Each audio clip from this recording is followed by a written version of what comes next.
Assalamualaikum warahmatullahi wabarakatuh. Selamat pagi saya ucapkan bagi yang beragama selain Islam.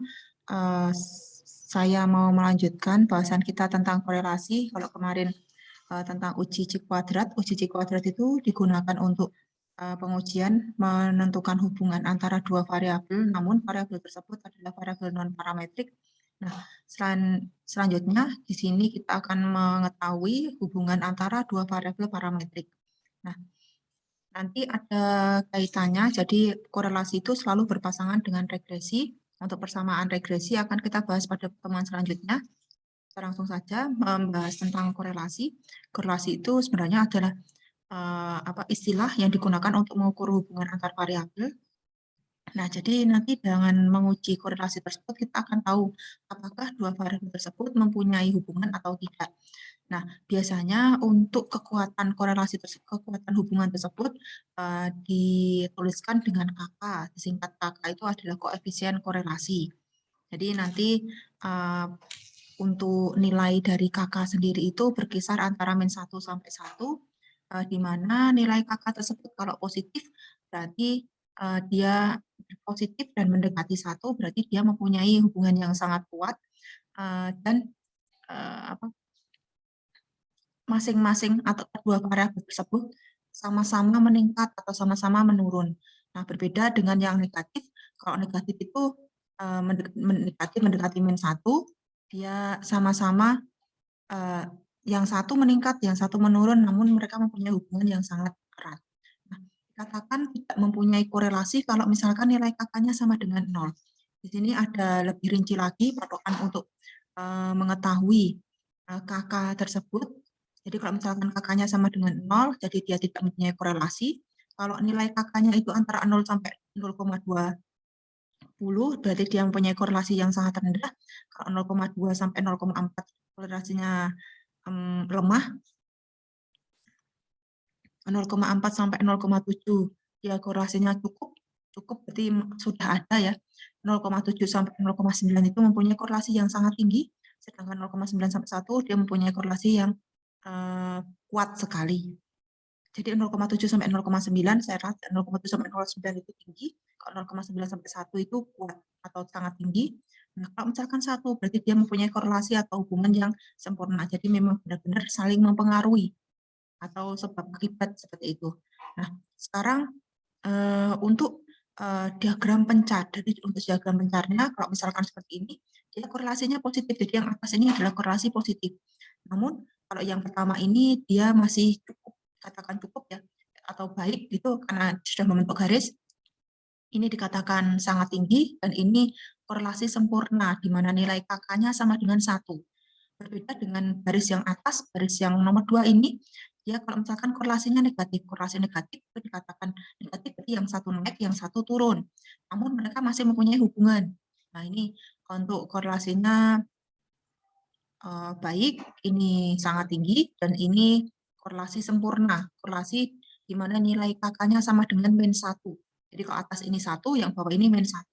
Nah, kalau seperti ini, jadi dia tidak membentuk garis, jadi dikatakan bahwa nilai korelasinya itu sama dengan 0, atau tidak ada kaitan antara kedua variabel tersebut.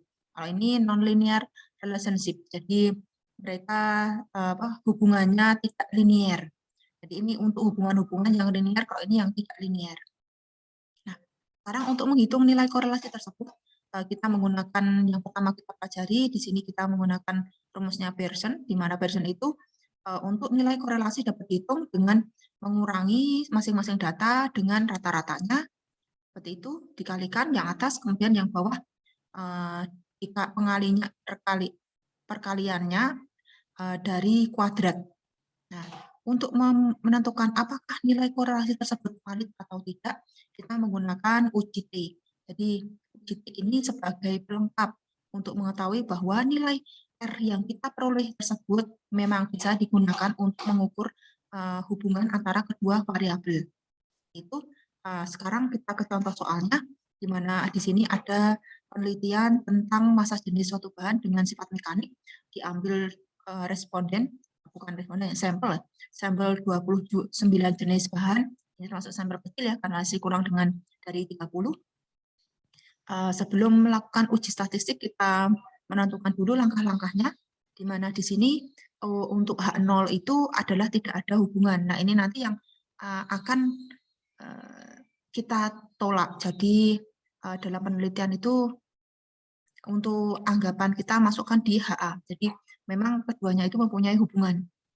Nah, kemudian langkah kedua, kalau langkah pertama menentukan H0 HA, langkah kedua adalah menentukan perak signifikan.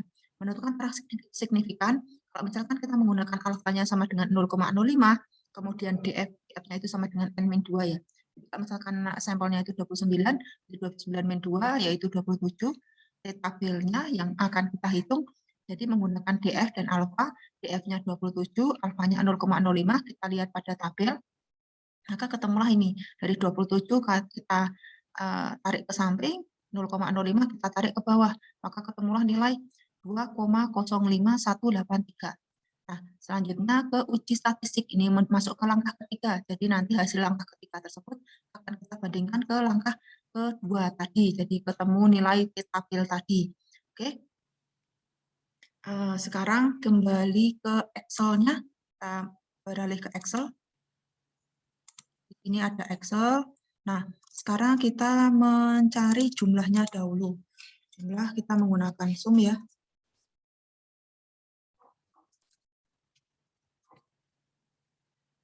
Nah, kemudian kita tarik ke samping. Kemudian kalau untuk yang rata-rata, hierarki.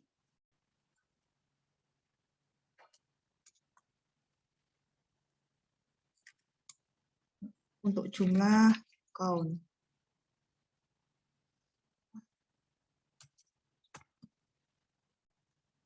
Ya, 29. Nah, sekarang kita mulai mencari nilai pengurangan. Nilai dengan rata-rata. Kurangi dengan ini. Kita geser dulu ke samping. Nah, seperti itu. Nah, kemudian kita untuk menarik ke bawah, kita kunci dahulu.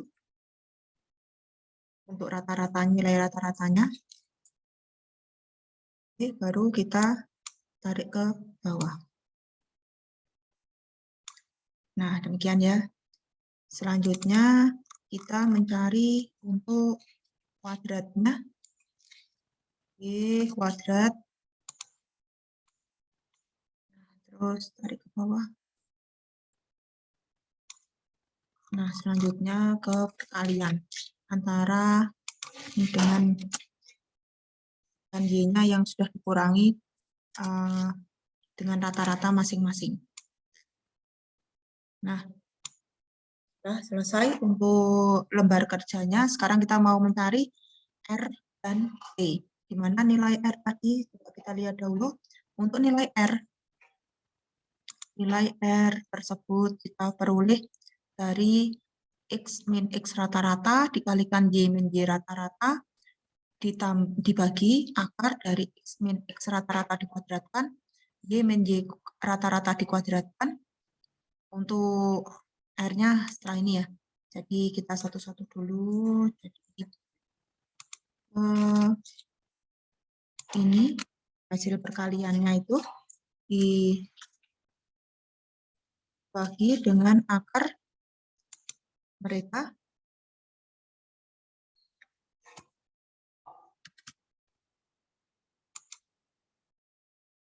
Ya, jadi 0,94 tambah sekali bahwa dia korelasinya sangat tinggi karena lebih dari 0,90. Nah, selanjutnya ke T. T, rumusnya T tadi adalah jadi R dikali akar N min 2 dibagi akar 1 min R kuadrat. Oke, kita mulai di Excel lagi. Jadi R dikali dengan N-1, ini ya, N-1, kurang.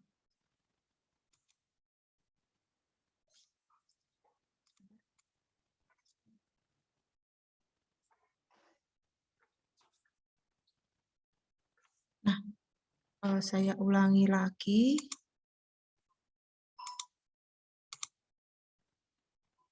R dikali dengan akar dari min 2 dibagi dengan akar 1 min R kuadrat. Seperti ini. Silahkan diikuti. 14. Nah, jadi sudah mendapatkan nilai R-nya 0,9, nilai T-nya 14,79. Kembali lagi ke PPT. Nah, terus selanjutnya dengan hasil tersebut kita dapat menentukan bahwa nilai T tabelnya tadi kan 2, jadi untuk nilai T-nya kan 14. Dihitungnya 14, jadi lebih besar untuk T hitung, artinya kita dapat menolak H0 dan dapat disimpulkan bahwa nilai korelasi tersebut, bahwa kedua variabel tersebut memang mempunyai hubungan, mana hubungannya itu sangat erat, yaitu 0,94. Demikian pembahasan saya tentang korelasi. Saya akhiri dulu. Wassalamualaikum warahmatullahi wabarakatuh. Selamat pagi.